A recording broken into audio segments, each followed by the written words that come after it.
எல்லாருக்கும் வணக்கம். என்னுடைய ராதா ராமராவ் சேனலுக்கு உங்கள் எல்லாரையும் வெல்கம் பண்ணுறேன்.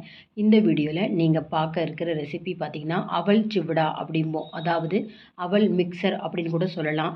மிக்சர் அப்படின்னாலே எல்லாமே எண்ணெயில் பொரிக்கிற மாதிரி இருக்கும். ஆனால் இதில் பார்த்திங்கன்னா 4 டேபிள் ஸ்பூன் எண்ணெய் இருந்தால் போருங்க.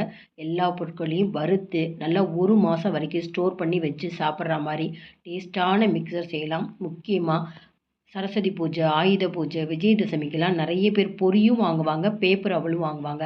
அந்த மாதிரி வாங்கின பேப்பர் அவல் உங்களுக்கு மீந்து போயிருந்தா உடனே இந்த வீடியோ பார்த்துட்டு இந்த மாதிரி மிக்சர் செய்யுங்க. அவ்வளோ டேஸ்ட்டாக இருக்கும். இந்த வீடியோ பார்க்குறதுக்கு முன்னாடி இது வரைக்கும் என்னோடய சேனலுக்கு சப்ஸ்கிரைப் பண்ணாத வியூவர்ஸ் உடனே சப்ஸ்கிரைப் பண்ணி பக்கத்தில் இருக்க பெல் பட்டனும் ப்ரெஸ் பண்ணி எனக்கு எப்போதுமே சப்போர்ட் பண்ணிகிட்டே இருங்க. அவல் மிக்சர் செய்யறதுக்கு பேப்பர் அவல் தாங்க கண்டிப்பாக எடுத்துக்கணும். இது எண்ணெயில் பொரிக்கணும்னு கிடையாது. ஜஸ்ட்டு நம்ம ரோஸ்ட் பண்ணால் போகிறோம். இதை விட நீங்கள் கெட்டி அவல் எடுத்திங்கன்னா நம்ம மிக்சருக்கு எப்படி எல்லாமே எண்ணெயில் பொரிப்போமோ அது மாதிரி எண்ணெயில் பொரிக்கணும். இப்போ பாருங்கள், 2 டேபிள் ஸ்பூன் நிலக்கடலை, 2 டேபிள் ஸ்பூன் பொட்டுக்கடலை, எல்லாமே ஒரே அளவு திராட்சை, அப்புறம் கொப்பரை தேங்காவை இந்த மாதிரி மெல்லிஸாக நான் கட் பண்ணி வச்சுருக்கேங்க. துருவக்கூடாது, இந்த மாதிரி தான் கட் பண்ணி வச்சுக்கணும். முந்திரியும் ஓரளவு பெருசு பெருசாகவே இருக்கணும். பாதாமும் 1 2 கட் பண்ணியிருக்கேன். முந்திரியும் நீல வாக்கில் கட் பண்ணியிருக்கேன். எல்லாமே சம அளவு 2 டேபிள் ஸ்பூன். 1/4 கிலோ பேப்பர் அவல் எடுத்தால் இந்த அளவுக்கு நம்ம மற்ற பொருட்கள்லாம் சேர்க்கணும். இப்போ பேப்பர் அவலை நல்லா ஒரு ஜல்லடையில் சளிச்சிட்டு அந்த பவுடர் மாதிரி இருக்கும் அதெல்லாம் எடுத்துட்டு அடுப்பில் சிம் ஃப்ளேமில் வச்சு நிதானமாக நீங்கள் வறுத்ததுக்கப்புறம் பார்த்திங்கன்னா 2லேருந்து 3 நிமிஷம் தான், ரொம்ப நேரம் ஆகாது. கையில் எடுத்து பார்த்திங்கன்னா அந்த அவல் நல்லா நொறுங்குங்க. அவ்வளோதாங்க. ரொம்ப குறைச்சலான எண்ணெயில் இந்த மிக்சர் பண்ணிடலாம். எல்லாருமே சாப்பிட்லாம். பொதுவாக நம்ம மிக்சர் பண்ணுறப்ப எல்லாமே கடலை மாவில் செய்வோம். காரா பூந்தி, ஓமப்பொடி எல்லாம் கடலை மாவில் எண்ணெயில் பொரித்து செய்கிறப்போ கொஞ்சம் சாப்பிட்டா கூட உங்களுக்கு ஜீரணம் ஆகாது. ஆனால் இந்த அவல் மிக்சர் பார்த்திங்கன்னா வயசானவங்க கூட சாப்பிட்லாம். சீக்கிரமே ஜீரணம் ஆகிடும். பாருங்கள், இப்போ கையில் எடுத்து நொறுக்குனோம்னா நல்லா பொடி ஆகுதுங்க. அவ்வளோதான். இந்த அளவுக்கு வறுத்தா போதும். இந்த மாதிரி 2 கரண்டியால் வச்சு நம்ம வறுக்கிறப்ப அவல் ஒன்று போல் வறுபட்டிருக்கும், பவுடர் ஆகிடாது. இப்போ திரும்பவும் நான் ஒரு தடவை செக் பண்ணுறேன், நல்லா நொறுங்குது. இப்போ வேறு ஒரு தாம்பாளத்தில் நம்ம இதை மாற்றி போட்டுக்கலாம். செவக்க வறுத்துடக்கூடாது, அது ரொம்ப முக்கியம். இப்போ பாருங்கள், ஒரு பச்சடி கரண்டின்னு சொல்லுவாங்க, இல்லை டேபிள் ஸ்பூன் வச்சுக்கோங்க. 4 டேபிள் ஸ்பூன் நான் கடலெண்ணெய் எடுத்துன்னு இருக்கேன். முதல்ல சேர்க்க வேண்டியதுன்னு பார்த்தீங்கன்னா நிலக்கடலை. அதுவும் நான் இது பச்சை நிலக்கடலை எடுத்திருக்கேன். வறுபடுறதுக்கு ரொம்ப டைம் எடுக்கும். அதனால் முதல்ல இதை சேர்க்கணும். நீங்கள் வறுத்த நிலக்கடலை சேர்க்குறதா இருந்தால் இது கூட உடனே மற்ற பொருட்களையும் சேர்த்துடலாம். இப்போ பாருங்கள், முந்திரி, பாதாம் சேர்த்துருக்கேன். முதல்ல நம்ம நிலக்கடலை போட்டோம். ஒரு நிமிஷம் கழித்து அடுத்தது முந்திரி, பாதாம். சிம் ஃப்ளேமில் வச்சுக்கோங்க. கொஞ்சம் கூட நிறம் மாறி அப்படியே செவந்து போகக்கூடாது. ஏன்னா இன்னும் நிறைய பொருட்கள் வறுக்க வேண்டியது இருக்குது. அதனால் ஹை ஃப்ளேமில் வச்சுட்டோம்னா இதெல்லாம் மட்டும் உங்களுக்கு ரொம்ப கோல்டன் ப்ரௌன் கலர் வந்துடும். இப்போ பாதாம், முந்திரி சேர்த்து 1 நிமிஷம் கழிச்சு அடுத்தது பொட்டுக்கடலை சேர்க்குறோம். பொட்டுக்கடலாம் பார்த்தீங்கன்னா சட்டுன்னு உங்களுக்கு செவந்துடும். அதனால் உடனே என்ன பண்ணலாம், அடுத்தது கொப்பரை தேங்காய் நீல வாக்கில் மெல்லிஸாக கட் பண்ணியிருக்கேன் பார்த்தீங்களா, அதை சேர்த்துக்கணும். கைவிடாமல் இந்த மாதிரி சுழட்டி விட்டுட்டே இருக்கணுங்க. அப்போ தான் எல்லாம் ஒன்று போல் செவக்கும்.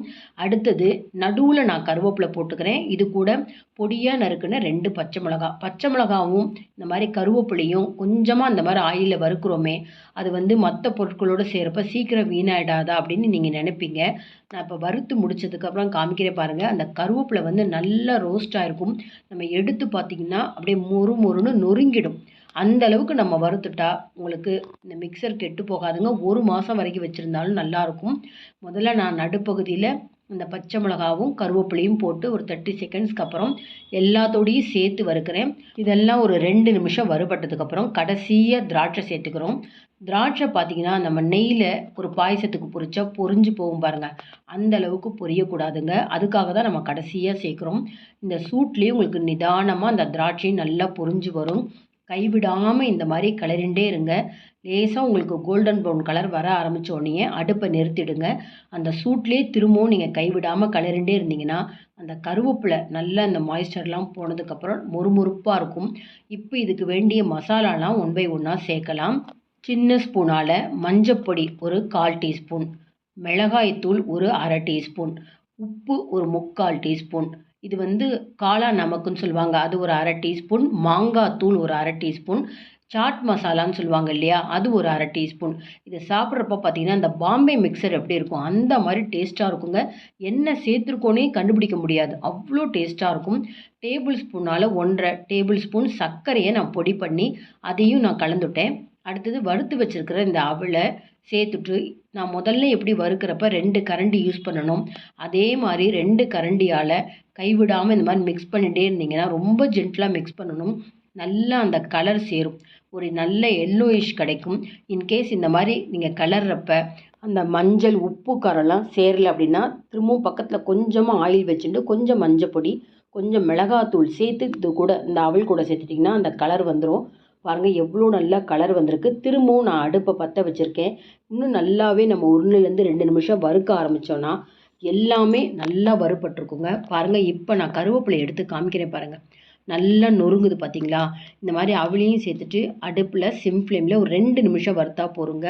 இப்ப அவலுமே நல்லா நொறுங்குது. இத சூடு ஆறுனதுக்கப்புறம் நல்லா ஒரு ஏர் டைட் பாட்டில்ல வச்சுட்டிங்கன்னா, 1 மாசம் வரைக்கும் நல்லாயிருக்கும். டெய்லி ஈவினிங் ஒரு டீ, காஃபி குடிக்கிறதுக்கு முன்னாடி ஒரு 2 டேபிள் ஸ்பூன் பவுல்ல இந்த அவல் வச்சு சாப்பிட்டு பாருங்க. அவ்ளோ நல்லாயிருக்கும்.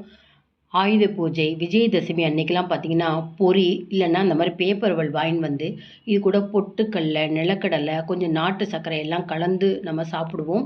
சுவாமிக்கு நைவேத்தியம் பண்ணுவோம். எல்லாரும் குடுப்போம். அந்த மாரி வாங்கிட்டு வந்த பேப்பர் அவல் இருந்ததுன்னா, உடனே இந்த மிக்ஸர் செஞ்சு பாருங்க. அவ்ளோ நல்லாயிருக்கும். செய்யறது எவ்வளோ சுலபம் பாருங்க. அதிக அளவு எண்ணெயும் இருக்காது.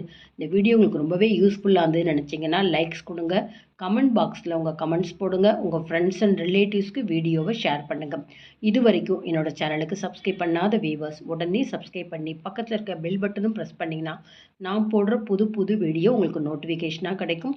நீங்களும் தொடர்ந்து என்னோட வீடியோ பார்த்துட்டு எனக்கு சப்போர்ட் பண்ணிகிட்டே இருக்கலாம். இன்னொரு இன்ட்ரெஸ்டிங்கான ரெசிபீஸில் பார்ப்போம். Thank you viewers.